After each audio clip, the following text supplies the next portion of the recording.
Sir क्या नाम है आपका और किस पद पे अभी तैनात हैं? मेरा नाम ध्रुव चंद त्रिपाठी है। मैं जिला प्रोबेशन अधिकारी महाराजगंज के पद पर तैनात हूँ।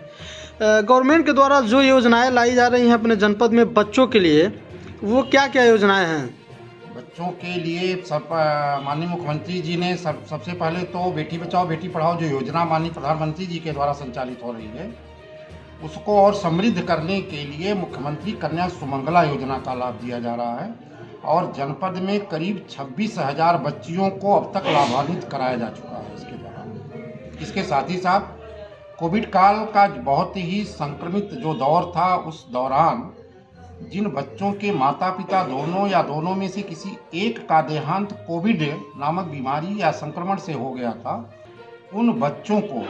4,000 रुपया 18 वर्ष की उम्र तक जितने भी बच्चे एक परिवार में हैं, सभी बच्चों को 4,000 रुपये की धनराशि प्रदान की जा रही है। वर्तमान में जनपद महाराजगंज में 272 बच्चों का चिन्हांकन करके लगातार नियमित रूप से उन्हें साल में 2 बार 6 माह का पैसा एक बार में ये धनराशि प्रेषित की जा रही है। इसके साथ ही साथ उन बच्चों को जो कोविड काल में ही जिनके माता पिता दोनों का देहांत हो गया था, प्रधानमंत्री जी के द्वारा पीएम केयर फॉर चिल्ड्रन नामक योजना चलाई गई और जनपद महाराजगंज में 13 बच्चों का चिन्हांकन किया गया है। 18 वर्ष की उम्र में उन बच्चों को 10 लाख रुपए की धनराशि प्रदान की गई है। आयुष्मान कार्ड दिया गया है। छात्रवृत्ति से भी लाभान्वित किया जा रहा है और उन बच्चों को एक नई योजना अभी उत्तर प्रदेश सरकार ने लॉन्च किया है, स्पॉन्सरशिप योजना। उन सारे बच्चों को जिनके माता पिता दोनों का देहांत हुआ है, उन बच्चों को 4,000 रुपये अतिरिक्त स्पॉन्सरशिप योजना में भी लाभ दिया जाने का प्रावधान किया गया है। वो बच्चे चिन्हित के 100 का लक्ष्य रखा गया है, जिसमें 13 बच्चे पीएम केयर फॉर चिल्ड्रन योजना से जो लाभान्वित हैं उनको भी शामिल किया गया है। इसके साथ ही साथ कुछ परिवार में जिनका देहांत रास्ते में या घर में किन्हीं अन्य कारणों से या कोविड से ही हो गया, लेकिन उनके पास प्रमाण पत्र न होने के कारण उन्हें जो कोविड की योजना थी उससे लाभ नहीं मिल पा रहा था, तो ऐसे में माननीय मुख्यमंत्री जी ने एक नई योजना मुख्यमंत्री बाल सेवा योजना सामान्य के नाम से चालू किया। उसमें कुछ कंडीशंस रखी गई। एक परिवार के अधिकतम 2 बच्चों को ही शामिल किया गया है, लेकिन उम्र में का निर्धारण जो कोविड में 18 वर्ष की था उसको बढ़ा करके 23 वर्ष या स्नातक पूर्ण होने तक, इन दोनों में जो पहले होगा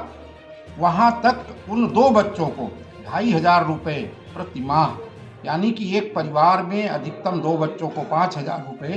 की धनराशि दिए जाने का प्रावधान किया गया है। वर्तमान समय में लगभग 200 बच्चों को जनपद महाराजगंज में इससे लाभान्वित किया जा चुका है और आगे उसमें कार्रवाई प्रचलित है। सर तराई का क्षेत्र है और यहाँ शिक्षा की बेहद कमी पाई जाती है, तो ये योजनाएं आप जीरो ग्राउंड तक कैसे पहुँचा रहे हैं और कितनी समस्याएं आ रही हैं? अभी हमारा भारत सरकार के द्वारा विकसित भारत संकल्प यात्रा चलाया जा रहा है और विकसित भारत संकल्प यात्रा का जो उद्देश्य है वो भारत के प्रत्येक ग्राम पंचायतों में यह यात्रा जा रही है। चौपाल लगाए जा रहे हैं। वर्तमान समय जनपद महाराजगंज के 7 विकास खंडों में यह यात्रा संचालित है, जिसमें वैन आई हुई है सरकार के द्वारा। उस वैन को प्रत्येक ग्राम पंचायतों में ले जाया जा रहा है और ग्राम पंचायत विभाग के अन्य विभागों के जितने भी ब्लॉक स्तरीय और ग्राम पंचायत स्तरीय अधिकारी और कार्मिक लगे हैं, उन सारे लोगों की ड्यूटी लगाई गई है और सरकार के द्वारा जितनी भी योजनाएं संचालित है प्रत्येक विभागों के द्वारा उन सारी योजनाओं का प्रचार प्रसार किया जा रहा है। और इस विकसित भारत संकल्प यात्रा का उद्देश्य ही है जो फॉर्म भरे गए हैं उनको पूर्ण करा करके उनको लाभान्वित कराना और प्लस जो हमारा अंतिम पायदान पे खड़ा व्यक्ति है जिसको पात्रता की शर्तें पूरा करने के पश्चात उसे लाभ मिलना चाहिए, उनको सैचुरेट करना, यानी कि समस्त योजनाओं से आम व्यक्ति के अंतिम पायदान पे खड़े हुए व्यक्ति तक इन योजनाओं को पहुंचाना ही विकसित भारत संकल्प यात्रा का उद्देश्य है। और उसमें सभी विभागों के कार्मिक लगे हुए हैं, जी जान से लगे हुए हैं। हमारे भारत सरकार के जो केंद्रीय वित्त राज्य मंत्री, हमारे प्रभारी मंत्री दयाशंकर मिश्रा जी, अभी परसों सहजानंद राय जी, अन्य जितने भी हमारे जनप्रतिनिधि हैं, उनकी देखरेख में नियमित रूप से यह संचालित किया जा रहा है और हम लोग भी पूरे प्रयास में हैं कि किसी भी सरकारी योजना का लाभ अंतिम पायदान पर पहुंचे। सर, पॉक्सो से पीड़ित महिलाओं के लिए क्या योजनाएं हैं? पॉक्सो से पीड़ित बच्चियों के लिए हमारे जनपद में किशोर न्याय अधिनियम 2015 के अंतर्गत बाल कल्याण समिति के द्वारा जो है ऐसी बच्चियों जिनकी उम्र 18 वर्ष से कम है और उनके सापेक्ष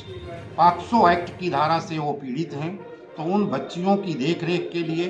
हमारे बाल कल्याण समिति के द्वारा उनकी प्रारूप निर्धारित किए गए हैं। उस प्रारूप पर उन बच्चियों के क्या क्या अधिकार हैं, उन बच्चियों के उनके अधिकार दिलाने के लिए जो हमारा डालसा है, जिला विधिक सेवा प्राधिकरण, उनकी सहायता से पैनल में नामित अधिवक्ताओं के लिए अगर आवश्यकता पड़ती है तो हाई कोर्ट तक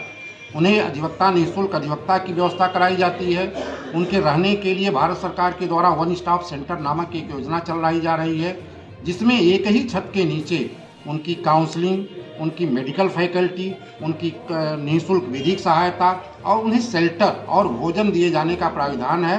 लगभग पिछले 1 वर्ष से अब तक 100 से ज़्यादा बच्चियों को वहाँ जो है शेल्टर प्रदान किया जा चुका है और विधिक सहायताएं नियमित रूप से दी जा रही हैं।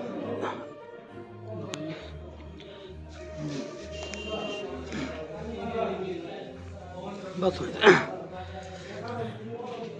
घरेलू हिंसा से पीड़ित जैसे दहेज उत्पीड़न, मारपीट जैसी समस्याओं से जूझने वाली महिलाओं के लिए आप लोगों के द्वारा क्या योजनाएं दी जा रही है? देखिए, जो तत्काल जो है महिला कल्याण जिला प्रोबेशन अधिकारी महोदय को जो एप्लीकेशन देती हैं महिलाएं, तो उनको हम लोग तत्काल उनको बुला करके उनका काउंसलिंग करते हैं और काउंसलिंग करके सुलह समझौता कराने का प्रयास करते हैं। अगर न्यायालय से वो आ गया है फाइल, तो फिर हम उसको जांच करके हमारे जिला प्रोबेशन अधिकारी महोदय के निर्देशानुसार और फिर न्यायालय को हम लोग उसकी रिपोर्ट फाइल को पुनः वापस कर देते हैं। उसमें जो लगता है लगा करके रिपोर्ट और न्याय मिलता है महिलाओं को। आजकल देखा जाता है विधवा पेंशन को लेकर के काफ़ी समस्याएं समाज में उत्पन्न हो रही हैं, तो इस समस्याओं